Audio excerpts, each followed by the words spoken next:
X, Y and Z are partners in the ratio of 3:2:1. Y is retiring from the business and his share is taken up by X and Z in the ratio of 1:2.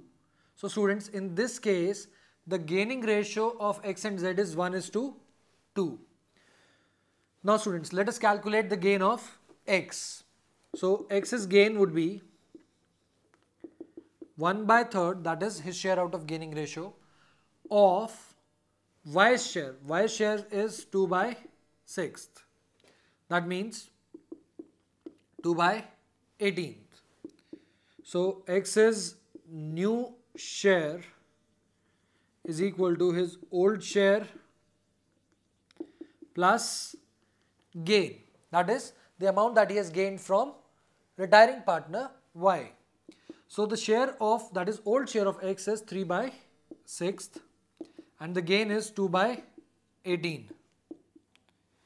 Taking 18 as LCM, 6, that is 9 plus 2, 11/18 is the new share of X.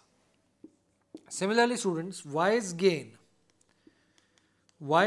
is equal to 2/3 of the retiring partner's share, that is Y's share. Y's share is 2/6. Remember students, it is Z's gain because Z is the remaining partner. So replace Y by Z here. So Z's gain is 2/3 of 2/6, which comes to 4/18th. Now Z's new share would be equal to his old share plus gain. The old share of Z is 1/6 and gain is 4/18th. Taking LCM, we have 7/18 as the new share of Z. We have new share of X, we have new share of Z. So now students, the new ratio would be